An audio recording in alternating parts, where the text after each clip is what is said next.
Bonjour et bienvenue dans cette nouvelle vidéo Confi UI et dédiée à Flux et le modèle Flux et comment surtout l'optimiser parce que on l'a vu dans la vidéo d'intro, il est un petit peu compliqué déjà sur le workflow et en plus niveau ressources, à moins de 16 Go de RAM, c'est très compliqué de l'utiliser.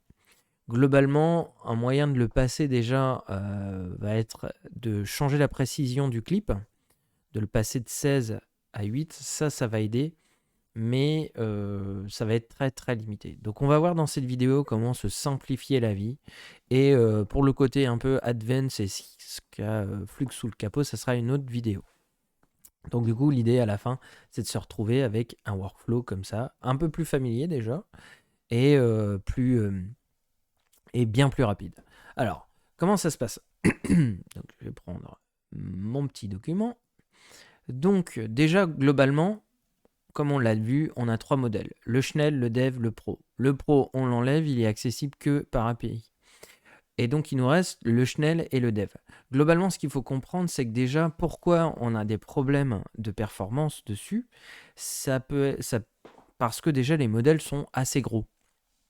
Donc qui dit modèle assez gros, dit ils prennent plus de place dans la RAM, et donc s'ils prennent plus de place dans la RAM, on risque d'aller jusqu'au swap de la VRAM, et donc dans ces cas-là, après, les performances dégringolent. Donc la stratégie première va être d'être sûr d'avoir un modèle qui est le plus petit possible en termes de poids, pour pouvoir avoir de la marge sur la VRAM. Donc ça, c'est le premier paramètre sur lequel on peut jouer.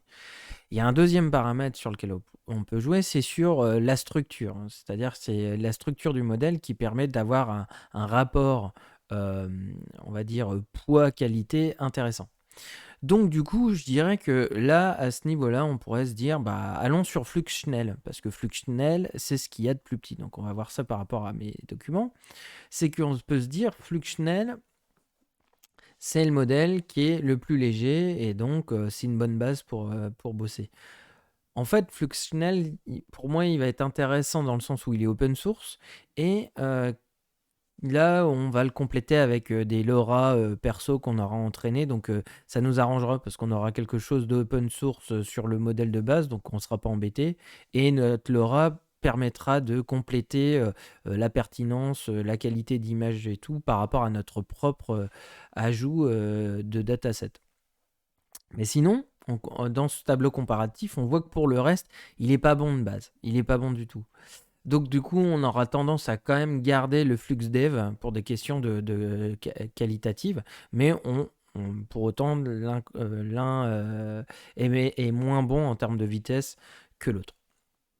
Alors, maintenant, je vais vous montrer un petit peu ce qui a été fait au niveau des développements depuis la sortie de Flux. Il y a eu plusieurs choses de fait. Donc, le plus lourd, on l'a vu, c'est le modèle dev avec un clip en FP16. Donc là, on est sur du gros modèle à 22 gigabits. Donc, c'est sûr que ça pique au niveau monté en RAM. Ensuite, ce qu'on a utilisé, c'est le dev FP8, qui globalement, le modèle dev plus le clip en FP8, on est sur du 11 gigabits. Donc déjà, c'est intéressant. Pour autant, le problème, c'est qu'on va réduire donc la qualité et on va avoir plusieurs autres formats qui, eux, vont fine-tuner le modèle. C'est-à-dire que l'idée, c'est de baisser le poids et en même temps pas perdre trop en qualité. Donc le premier qui est sorti, c'est le NF4, qui est un format de fine-tuning de modèle qui est beaucoup plus rapide, mais qui commence à être deprecated. Ça date d'il y a un petit moment, il a été utilisé pour fine-tune Flux dernièrement, mais voilà, on le déprecate. Donc normalement, le nouveau format, c'est, donc là sur ce tableau, c'est le GUFF. Globalement, vous le trouverez le plus souvent, faites attention vers GGUF. C'est plus ça le terme que GUFF. Et donc du coup, on va s'intéresser plus au format, il y a plusieurs qualités, donc voilà, de 8 jusqu'à, je crois que ça va à 2. On va voir tout ça, et c'est ça notre meilleure piste, parce que c'est le meilleur format de fine-tuning de modèle pour être et à la fois plus optimisé dans le modèle, et à la fois avoir un poids qui est plus léger. Donc c'est parti.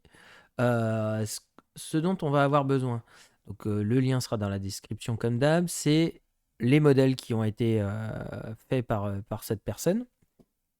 Et donc on voit qu'on a plusieurs modèles comme ça. Il a déjà juste en GGUF le F16 qui à mon avis est juste, à part le format GGUF, est exactement pareil que le format de base en dev, en F16. Et donc du coup on est sur du 23 Go. Et donc on voit qu'on va avoir plusieurs poids différents. Et j'aurais tendance à partir sur le Q8 si vous voulez la super qualité, mais la meilleure balance sera entre le Q5 KS et le Q6K, entre perte de précision, qui est pas énorme, hein, et vitesse d'utilisation. Moi, je préfère grosso modo le Q6 que le K5. Donc c'est ça qu'on va utiliser pendant nos prochaines vidéos. On aura besoin aussi de changer le clip. Donc ça, c'est dans un autre endroit. Et aller chercher le clip correspondant à notre modèle. Pour la VEE, on aura toujours la même chose. Donc ça, c'est le premier truc à comprendre sur comment booster notre workflow. Donc là, voilà mon graphe. Donc là, on peut voir que j'ai utilisé des loaders de modèles qui sont différents. Donc c'est le custom, il y a juste appelé ça GGUF et il n'y en a qu'un. Et donc on le télécharge. Grâce à ça, on va pouvoir reconnaître les modèles GGUF, sinon on ne les reconnaît pas. Donc du coup, là, je load le Q6. Attention sur le type, par défaut il est en SDXL, je vais le mettre en flux. Et sur le clip name, je vais prendre celui qui m'intéresse. Et le clip large reste clip large.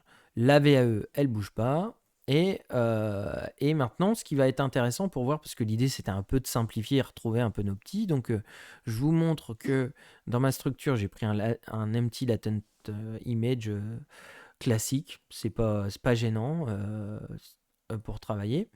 Et ici, ce que j'ai fait, c'est que j'ai repris le K-sampler classique, juste pour avoir une lecture un peu plus compacte. Et ce qu'il faut savoir, si vous voulez utiliser l'ancien, il y a plusieurs choses à savoir. Enfin, l'ancien, celui qui marchait avec SDXL. Il faut que le CFG soit à 1, parce que ce qu'on s'est dit, plutôt dans la vidéo d'avant, c'est que ce qui va driver le CFG, ça ne sera pas les mêmes unités. Là, on parlera de guidance. Donc voilà. Et il y a un truc aussi, c'est que ce K-sampler a besoin d'un prompt négatif, mais il ne sert pas du tout comment. Donc on a mis un prompt négatif, mais on met rien dedans parce que pour Flux, il n'y a pas besoin de prompt négatif. Donc voilà. Pour l'instant, on laissera Euler et Simple. Je vous déconseille fortement d'utiliser le Keras parce que, à l'inverse de nos habitudes sur Stable Diffusion, car il sera beaucoup plus stable. Les sampleurs à utiliser sur Flux sont pas du tout les mêmes que ceux de Stable Diffusion, enfin SDXL ou 1.5. Et vous aurez un résultat qui va passer. Donc j'étais à 2 minutes de base sur ce modèle-là, et là je suis à 40 secondes. Donc j'ai carrément descendu mes temps de génération d'images. Voilà, c'est tout pour cette vidéo de comment optimiser notre workflow dans Flux.